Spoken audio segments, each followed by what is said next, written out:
Bom dia, paz do Senhor Jesus. Queridos, Deus tem algumas características que chamam muito a nossa atenção. Sempre tem coisas em Deus que chamam a nossa atenção, porque Deus ele é maravilhoso em tudo, em tudo. Mas tem algumas coisas que despertam um pouco mais a nossa atenção. Eu quero meditar sobre isso com você nessa manhã. Nada do que você não saiba, nada do que você nunca tenha ouvido falar, tenho certeza disso, mas, como eu digo sempre, é muito bom a gente recapitular aquilo que nós já aprendemos um dia, amém? A repetição é a base do aprendizado, louvado seja Deus por isso. Então, para meditarmos nessas características de Deus, que despertam a nossa atenção, algumas apenas, escolhi, são inúmeras evidentemente, e eu escolhi apenas algumas para pensar com você nessa manhã. Abra comigo a sua Bíblia, por favor, no livro do profeta Isaías.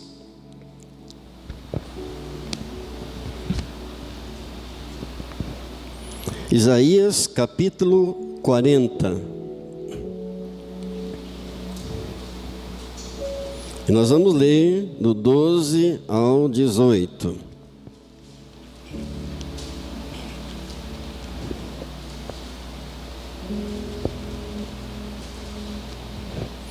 Isaías 40, 12. Quando todos acharem, me dão um sinal, por favor, para eu começar a leitura. Amém? Isaías 40, 12. Quem na concha de sua mão mediu as águas e tomou as medidas dos céus a palmos? Quem recolheu na terça parte de um efa o pó da terra e pesou os montes em romana e os outeiros em balança de precisão? Quem guiou o Espírito do Senhor? Ou como seu conselheiro o ensinou? Com quem tomou ele conselho para que lhe desse compreensão? Quem o instruiu na vereda do juízo, e lhe ensinou sabedoria, e lhe mostrou o caminho do entendimento? Eis que as nações são consideradas por ele como um pingo que cai de um balde, e como um grão de pó na balança. As ilhas são como pó fino que se levanta. Nem todo o Líbano basta para queimar, nem os seus animais para um holocausto.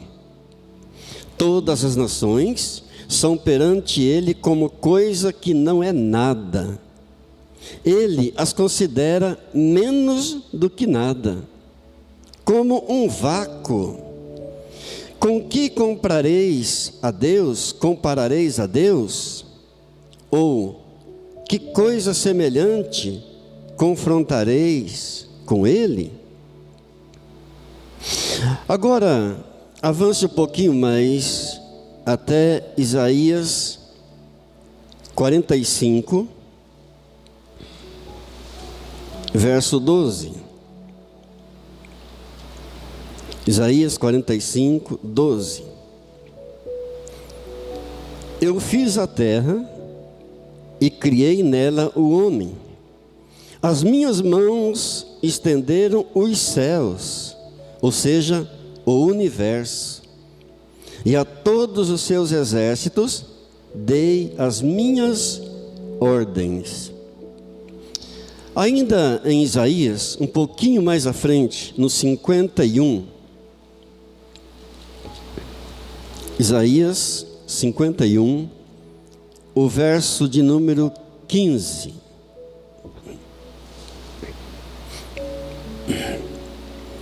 Pois eu sou o Senhor teu Deus, que agito o mar, de modo que bramem as suas ondas.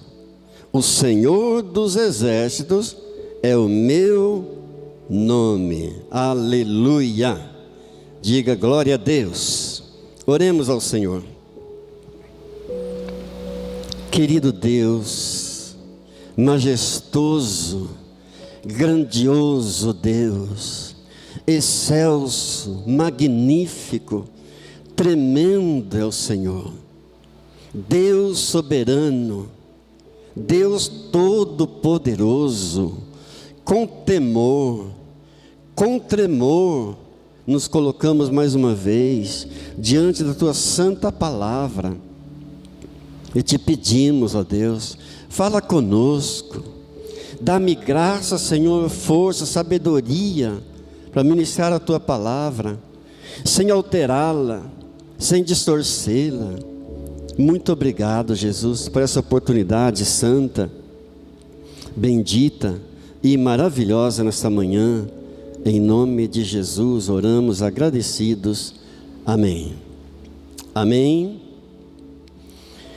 A primeira coisa que eu gostaria de chamar a sua atenção é para o amor de Deus. O amor de Deus não se trata de uma troca. Deus não disse, eu vou amá-los porque eles me amam. Não se trata de uma reciprocidade.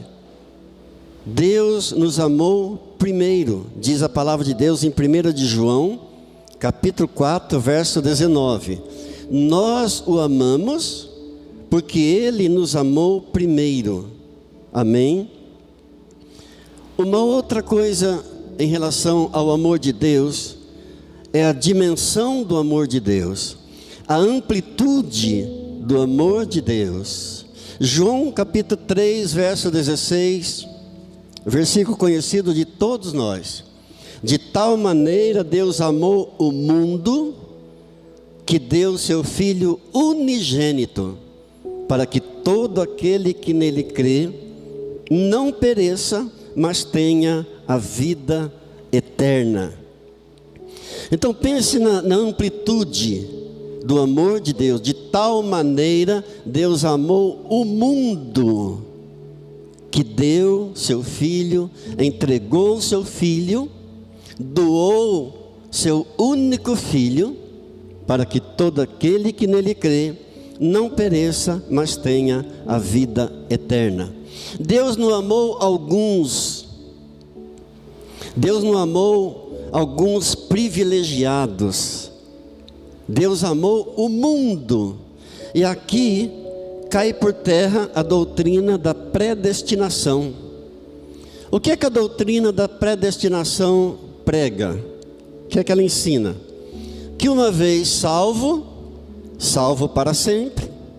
Que não se pode perder a salvação, que não se perde a salvação.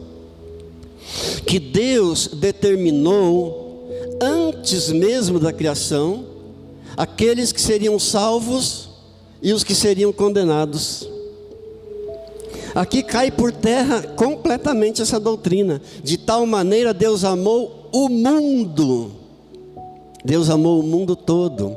Jesus disse, eu vim para que quantos tenham vida? Eu vim para que todos tenham vida e vida em abundância.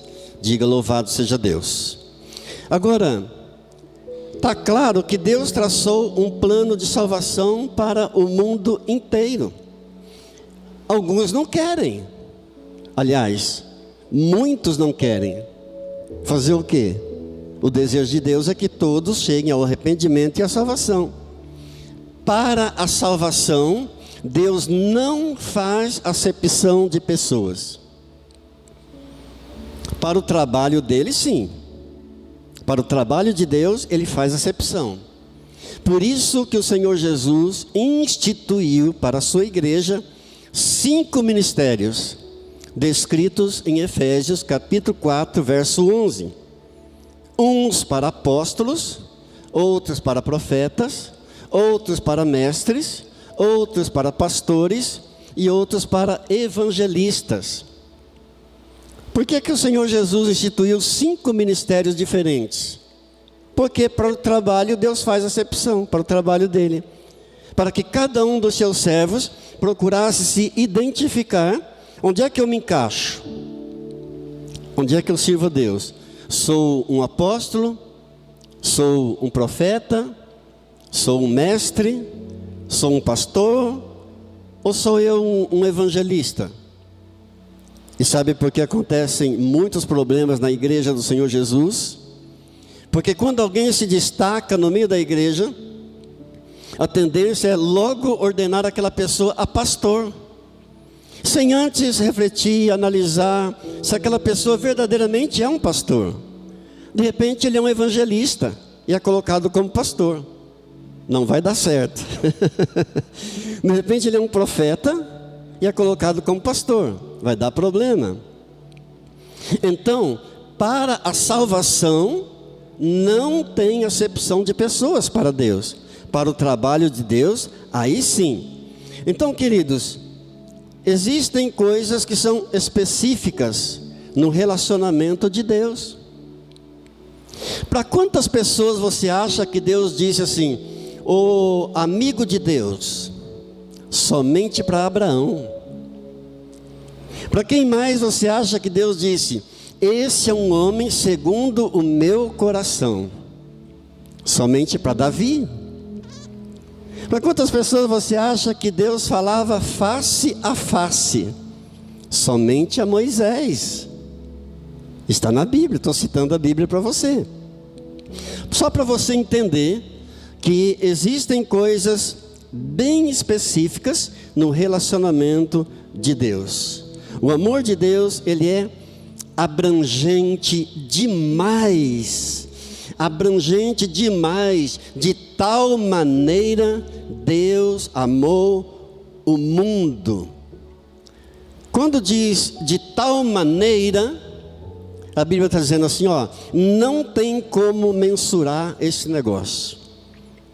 Não dá para medir, não dá para entender que tanto Deus amou o mundo. De tal maneira Deus amou o mundo, não tem uma explicação. Não existe em nenhuma língua alguma palavra que possa explicar isso. Por isso a Bíblia diz, de tal maneira Deus amou o mundo, que deu seu Filho único, Cristo Jesus. Fala da grandeza, da majestade, da imensidão do amor de Deus para conosco. Agora, algo importante é que existe uma prova desse amor para nós. O amor de Deus, ele não é algo abstrato. Existe uma prova bem real, bem concreta desse amor de Deus por mim e por você. Pastor, qual seria então essa prova?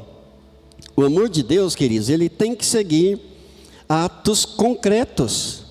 O amor de Deus tem que seguir atitudes. Eu quero pensar com você na prova. De tal maneira Deus amou o mundo que doou, entregou seu único filho, para que todo aquele que nele crê não morra mais a morte eterna, não pereça, pelo contrário, tenha a vida eterna. Aleluia! Eis aí a prova. Essa é a grande prova real, concreta, do grande amor de Deus por nós.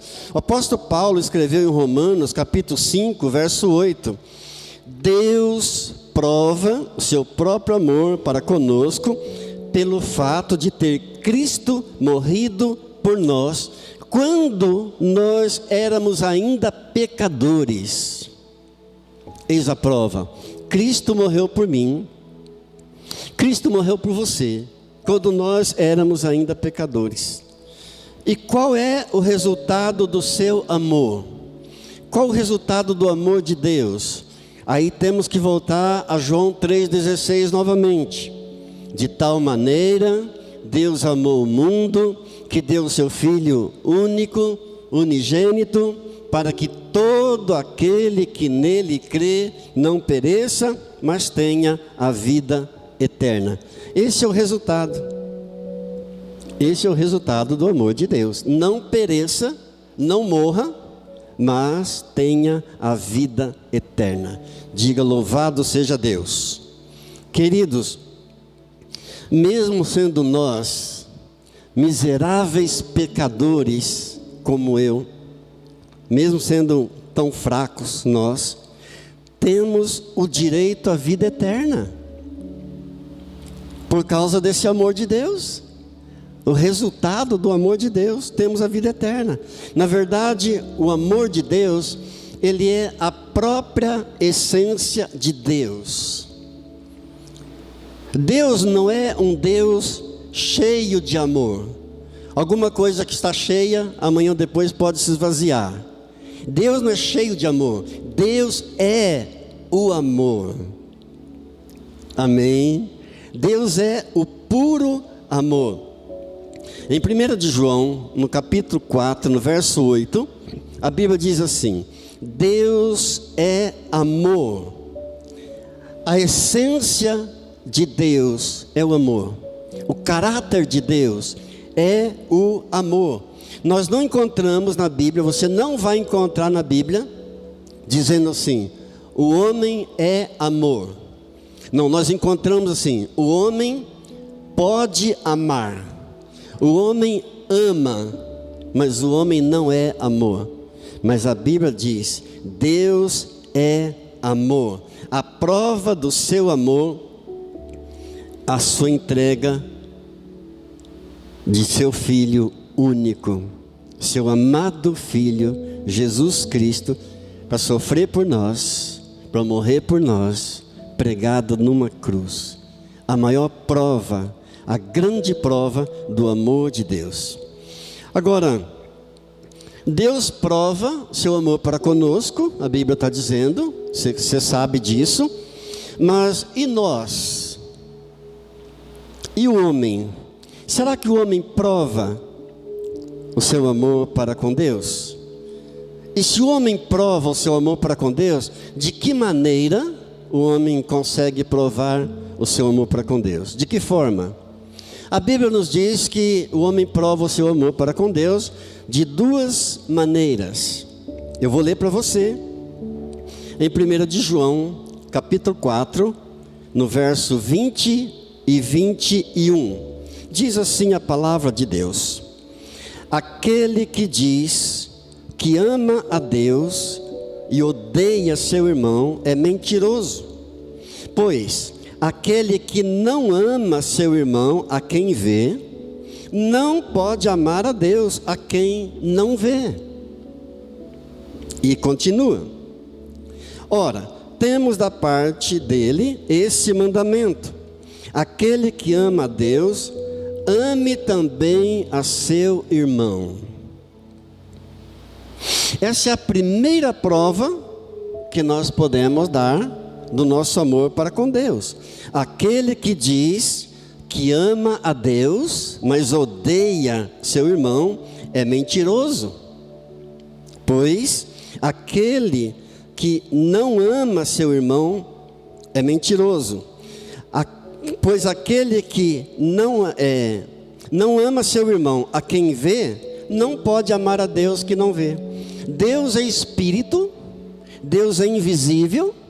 Como é que eu posso dizer que eu amo a Deus que não vejo, se eu não amo o meu irmão que eu estou vendo, que está do meu lado? Essa então é a primeira prova do meu amor para com Deus. A segunda é,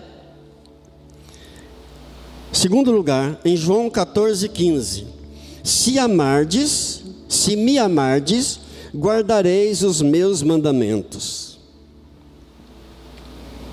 Deus está dizendo: se você me ama, você vai guardar os meus mandamentos. Não é esconder os mandamentos, você vai obedecer. Guardar aqui significa obedecer. Aquele que me ama, obedece os meus mandamentos.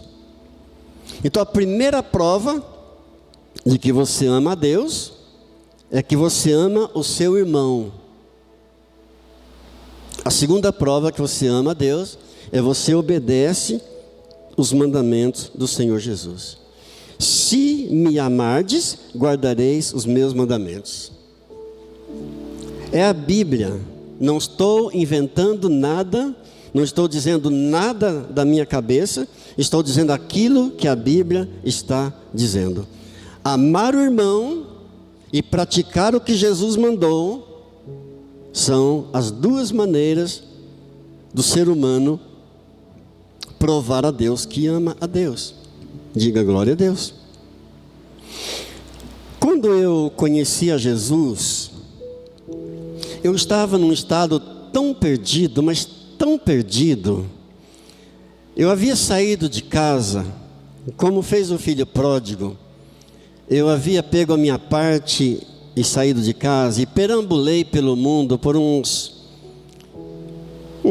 mais de 10 anos, uns 15 anos longe de casa.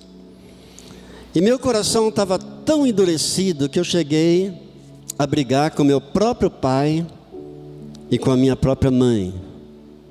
Eu estava de mal do meu pai, estava de mal da minha mãe, quando o Senhor Jesus, por sua graça e misericórdia, me chamou, entrou na minha vida. E a primeira coisa que Deus falou comigo é que eu fosse à casa dos meus pais e me reconciliasse com eles. Mas Deus falou assim de uma forma tão clara e tão forte que eu não tive como resistir. Então comprei 2 presentinhos, um para minha mãe, um para o meu pai, e fui à casa deles. Cheguei primeiro para o meu pai e disse: pai, eu vim me reconciliar com o Senhor.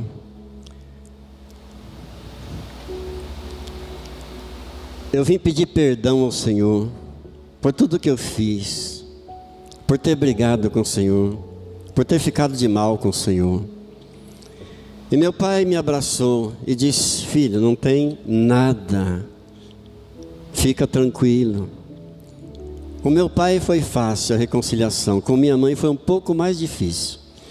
Cheguei nela e disse: mãe, eu vim me reconciliar com a senhora, eu vim te pedir perdão por tudo que eu fiz. E ela disse: você não está sendo sincero. E essa palavra era uma palavra vinda do diabo, porque aquilo estava incomodando o inferno.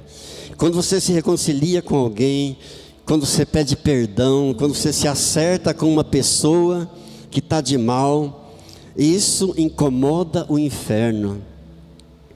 Então eu disse: mãe, independente do que a senhora pensa, Jesus entrou na minha vida e eu preciso me reconciliar com a senhora. Ela disse: então eu te perdoo, está tudo certo.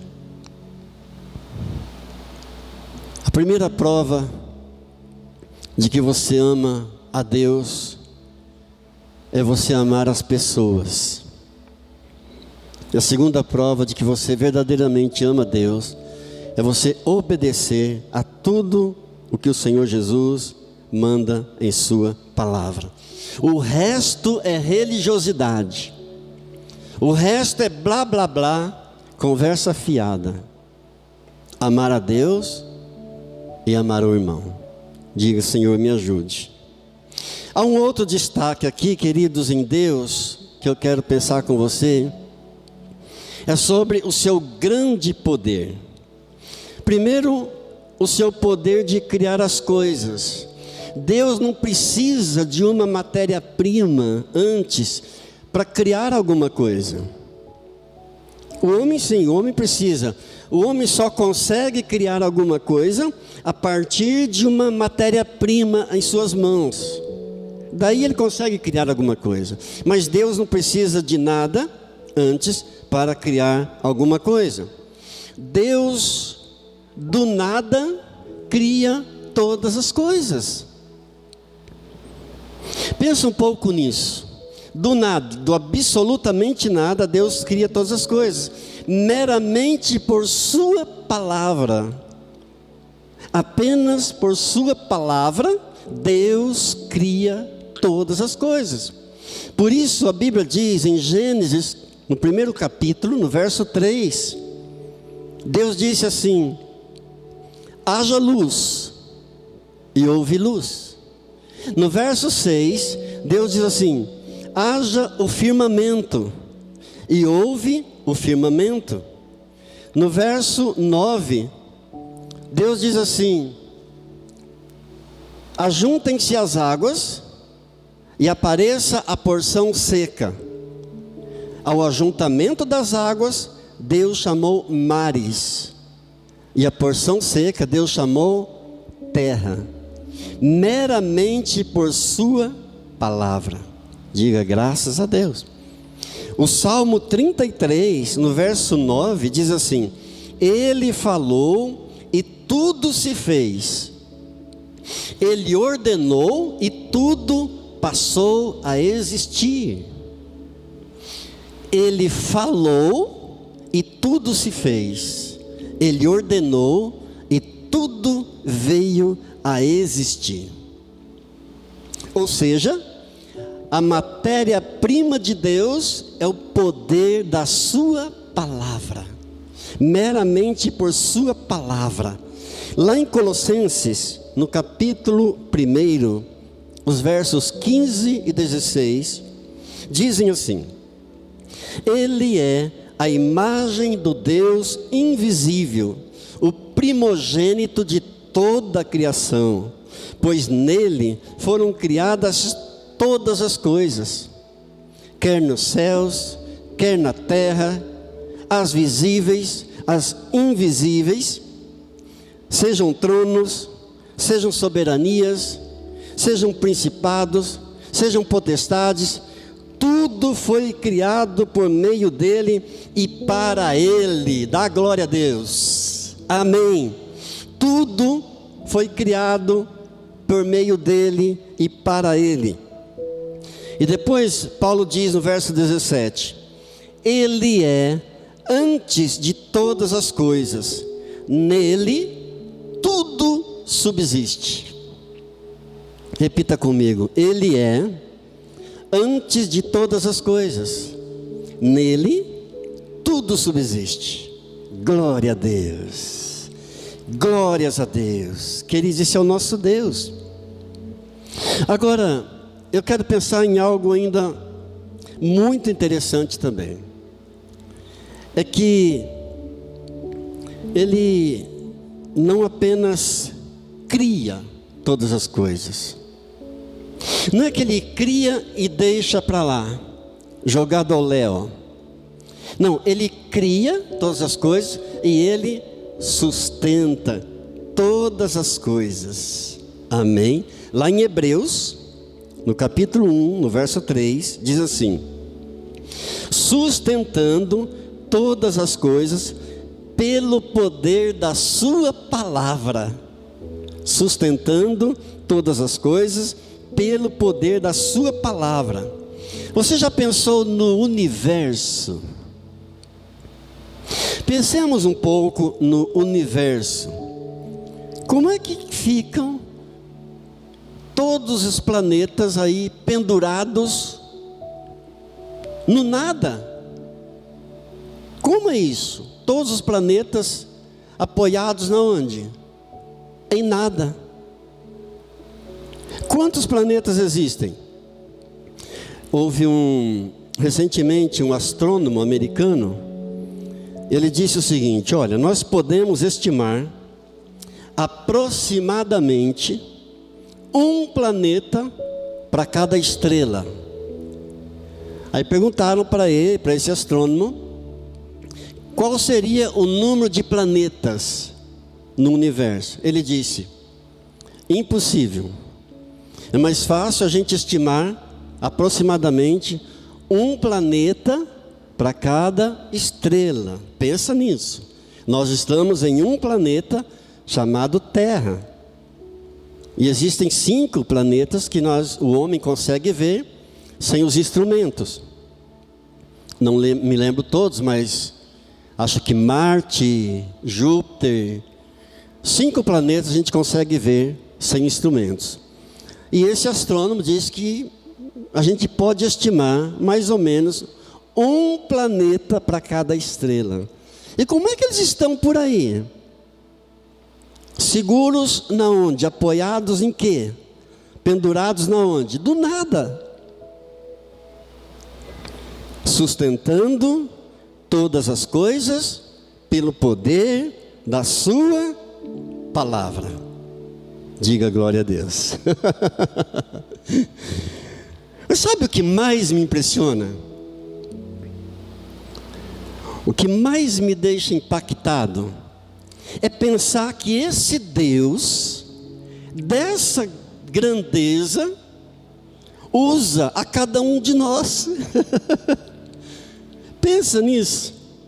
Esse Deus maravilhoso, supremo, que cria todas as coisas meramente por sua palavra, que sustenta todas as coisas por sua palavra, ele vem e se manifesta no meio de nós. Podemos sentir a sua presença, podemos sentir o calor da sua presença, podemos sentir a paz que a presença dele nos dá, enche o nosso interior, o nosso coração, e ainda usa de nós. Certa vez, isso há muitos anos atrás, uma irmã chegou na igreja e disse: pastor, vamos comigo visitar um parente. Ele está enfermo, ele mora no sítio, mora na roça, a uns 10 quilômetros mais ou menos, e eu preciso ir visitá-lo hoje. Eu disse: por quê? Ela disse: Deus incomodou meu coração em relação a essa pessoa a noite toda. Deus não me deixou dormir pensando nessa pessoa. Eu quero visitá-lo. Então eu disse para aquela irmã: olha, choveu muito essa noite e meu carro é 1.0. Você não quer marcar para outro dia? Ela disse: não, de jeito nenhum. Tem que ser hoje, eu quero que você vá comigo. Falei: bom, então vamos à tarde. Naquele mesmo dia, à tarde, nós fomos naquela casa, no sítio, aquele homem enfermo, e oramos por ele. Fizemos ali uma oração de arrependimento, de confissão de pecados, de uma entrega daquela vida para Jesus. Ele não era crente ainda. E fomos embora. No dia seguinte, pela manhã, aquela irmã me ligou dizendo que aquele homem tinha morrido naquela noite. Naquela mesma noite, aquele homem faleceu. Isso marcou muito o meu ministério. Isso me encheu de temor. E eu fico imaginando como é que um Deus dessa grandeza, um Deus dessa magnitude, usa a cada um de nós, tão fracos, tão miseráveis, pecadores como eu. Mesmo assim Ele usa para salvar as vidas, para salvar as almas. Note comigo que Deus sustenta tudo, mas Ele sustenta nos mínimos detalhes. Isso também é impressionante. Lá em Mateus, Evangelho de Mateus, no capítulo 10, no verso 29, a Bíblia diz assim: que nenhum pardalzinho cai por terra se não for pela vontade de Deus. Pensa nisso. Nenhum passarinhozinho cai por terra se Deus não permitir. E para que você entenda com que detalhes Deus sustenta todas as coisas, Ele diz assim no verso 30, que todos os cabelos da nossa cabeça Ele tem contados, um por um. Esse é o nosso Deus. Esse é o Deus Todo-Poderoso. Ele pode curar, libertar, salvar a pior pessoa, o pior pecador desse mundo. Ele pode criar, Ele pode sustentar todas as coisas, e Ele pode controlar todas as coisas. Criar, sustentar e controlar. O homem, por sua capacidade que Deus deu, ele constrói coisas grandiosas. A Bíblia diz no Salmo 8 que Deus fez o homem um pouquinho menor que anjos. Algumas versões, Salmo 8, verso 4, diz que Deus fez o homem um pouco menor do que Deus. Imagina a capacidade que Deus deu ao homem, um pouco menor do que Deus. Então o homem, por sua capacidade que Deus deu, ele constrói coisas grandiosas, mas ele nem sempre tem o controle daquilo que ele constrói. O homem perde o controle de carros velozes, o homem perde o controle de navios, o homem perde o controle de aviões. E sabe por que Deus não perde o controle de nada? De tudo que Ele criou, de tudo que Ele sustenta. Ele não perde o controle, porque Ele não apenas criou, não apenas sustenta, mas Ele estabeleceu leis para que tudo funcione direitinho. Você leu comigo Isaías 45, 12. Eu fiz a terra e criei nela o homem, as minhas mãos se estenderam os céus. As minhas mãos estenderam os céus, ou seja, o universo todo, e a todos os seus exércitos eu dei as minhas ordens.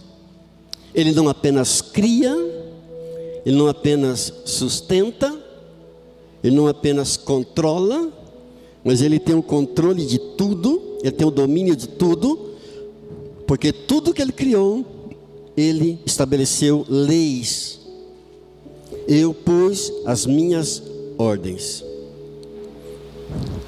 Qual é a prova disso? Uma das provas disso, em Marcos, no capítulo 4, no verso 35, temos lá o conhecido relato da tempestade que assolava os discípulos no mar da Galileia. Ali no mar da Galileia, eventualmente bate um vento que levanta ondas de mais de 3 metros de altura. Então uma tempestade assolava os discípulos. Jesus estava dormindo no barco. Eles acordaram Jesus dizendo: mestre, o senhor não se importa não que a gente morra? E Jesus deu uma ordem ao mar, deu uma palavra de ordem ao vento, dizendo: cala-te, aquieta-te. Assim como um pai fala para a sua criança: cala a boca, fica quieto. O Senhor Jesus deu uma ordem ao mar, deu uma palavra de ordem ao vento, e se fez completa bonança. Tudo se aquietou, tudo se acalmou. Diga glória a Deus. Diga comigo assim: Ele cria, Ele sustenta, Ele controla e Ele põe ordem em todas as coisas. Glórias a Deus. Queridos, muita gente pensa que o diabo faz o que ele quer aqui. A situação do mundo está tão caótica, isso é uma realidade, não podemos negar, mas tão caótica, que muitos pensam que o diabo faz o que ele quer, faz do jeito que ele quer. Deixa eu dizer uma coisa para você: o diabo só trabalha no limite de Deus. Ele só trabalha no limite que Deus permite. Veja, por exemplo, no livro de Jó, no capítulo 1, no verso 12. Deus disse a Jó assim, Deus disse a Satanás assim: Você pode tocar nele, em Jó, mas só em tudo que ele tem. Nos bens dele, tudo que é dele você pode tocar. Só não toca nele. E Satanás veio e botou para arrebentar com a vida de Jó. E tocou e destruiu tudo que Jó tinha. Até os filhos, os bens, a casa, os rebanhos, tudo que Jó tinha, Satanás destruiu. Já no capítulo 2 de Jó, no verso 6, há um outro limite dado por Deus a Satanás. Deus disse assim: olha, ele está em tuas mãos, porque Satanás reivindicou a vida de Jó para Deus. E no capítulo 2, no verso 6, Deus impõe um outro limite, dizendo: tudo bem, ele está nas tuas mãos, só não toca na vida dele. A vida dele é minha, a vida dele me pertence. E Satanás então colocou uma chaga maligna em Jó. Todos vocês conhecem a história. E se Deus não tivesse dado essa ordem para Satanás não matar, com certeza Satanás teria matado Jó. Com certeza absoluta ele teria matado, destruído também a vida de Jó. Então Deus disse: toca nele, mas poupa-lhe a vida. Querido, o diabo não está livre para fazer o que ele quer, como muita gente pensa. O diabo não está livre para fazer o que dá na cabeça dele. Ele só age dentro do limite que Deus estabelece. Diga glória a Deus. O Deus que cria todas as coisas meramente por sua palavra, o Deus que sustenta todas as coisas, o Deus que controla todas as coisas, Ele controla também o mundo espiritual. Tudo está em suas mãos. Isso tranquiliza nossa alma. Tudo está sob controle dele. Há muita gente que pensa que a disputa entre Deus e Satanás está assim quase empatando. Que Deus está vencendo por um placar muito apertado, que a luta que Deus está no maior sufoco para derrotar Satanás, que Deus está assim, a coisa está quase empatando. Não, essas pessoas precisam ler mais a Bíblia. Pensa que o diabo está quase empatando com Deus. Não. Lá em Apocalipse, por exemplo, no capítulo 20, no verso 1 e 2, a Bíblia diz assim: eu vi descer do céu um anjo, ele tinha na mão a chave do abismo e uma grande corrente. Um anjo descendo do céu, com a chave do abismo na mão e uma grande corrente. E ele segurou o dragão, a antiga serpente, que é o diabo, Satanás, e o prendeu por 1000 anos. Veja como João especifica bem. Ele segurou o dragão, que é a antiga serpente, que é Satanás, que é o diabo, e o prendeu por 1000 anos. Queridos, Deus poderia ter enviado o arcanjo Miguel, que é o comandante do exército celestial. Deus poderia ter enviado exércitos de anjos que Ele tem à sua disposição. Deus enviou um anjo que segurou a antiga serpente, o dragão, o diabo, Satanás, e o prendeu por 1000 anos. É a magnitude do poder do nosso Deus. Pensa nisso. Só para você entender um pouquinho da grandiosidade do poder desse Deus maravilhoso. Amém, queridos? Poderia ter enviado o arcanjo Miguel. Poderia ter enviado quantos exércitos Deus tem. Miríades e miríades e milhares de anjos. Enviou um único anjo que prendeu a Satanás por 1000 anos. Pensa no poder do nosso Deus. Lá em 2º livro de Crônicas, 2 Crônicas, no capítulo 20, no verso 6, a Bíblia diz assim: Ah, Senhor Deus, Deus de nossos pais, porventura não és tu Deus nos céus? Não és tu que dominas sobre todos os reinos de todos os povos? Na tua mão está a força e o poder, e não há quem te possa resistir. Amém. Jeremias diz assim no capítulo 32, no verso 17: Ah, Senhor Deus, eis que fizeste o céu e a terra com teu grande poder e com teu braço estendido. Coisa alguma te é demasiadamente maravilhosa. Nada é maravilhoso demais para Deus.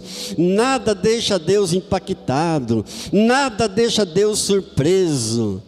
O Criador de todas as coisas cria todas as coisas meramente por sua palavra, sustenta todas as coisas meramente por sua palavra, controla todas as coisas meramente por sua palavra e coloca leis, ordens em todas as coisas. Diga graças a Deus. Curvemos nossas frontes diante dele um pouco mais em oração. Oh, querido Deus majestoso, grandioso, o Senhor que mudou a sorte de Jó quando ele orava por seus amigos, e o Senhor deu a ele o dobro de tudo que Satanás tirou dele. O Senhor não fica devendo nada para ninguém. O Senhor é o Deus Todo-Poderoso, que cria todas as coisas meramente por sua palavra, que sustenta, que controla todas as coisas, cada uma das estrelas, cada um, ó Deus, dos planetas, cada uma das galáxias, ó Deus, todo o universo se prostra diante do Senhor. Montanhas e mares se prostram diante do Senhor. Rujam os mares, trema a terra diante do Senhor, e o nosso coração se quebranta nesse momento diante do Senhor.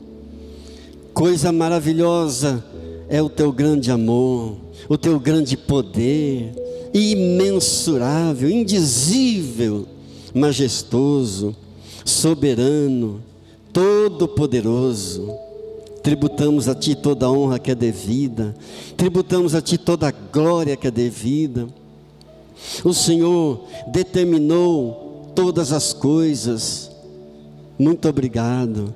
O Senhor colocou ordens, leis em todas as coisas que criaste. Nada foge ao Teu controle. Nenhum simples passarinho não cai em terra se não for pela vontade do Senhor. Cada um dos fios de cabelo da minha cabeça, o Senhor os tem contados. Muito obrigado, Senhor, por meditar um pouco mais nessa manhã na Tua grande palavra, poderosa e majestosa. A Ti tributamos toda a honra, toda a glória, todo o poder, todo o louvor, toda a nossa exaltação, em nome de Jesus. Amém. Diga amém, diga graças a Deus. Pai Santo, eu oro nesta hora por todos os dizimistas fiéis e ofertantes fiéis desta casa, que tem sustentado a casa do Senhor. Pai, eu oro por aqueles que estão enfermos. Eu peço, Deus, o teu toque maravilhoso, teu toque de cura, de restauração, de libertação. Tu és o Deus que cura, o Deus que salva, o Deus que liberta. O Senhor é o Deus que abençoa o nosso pão e a nossa água.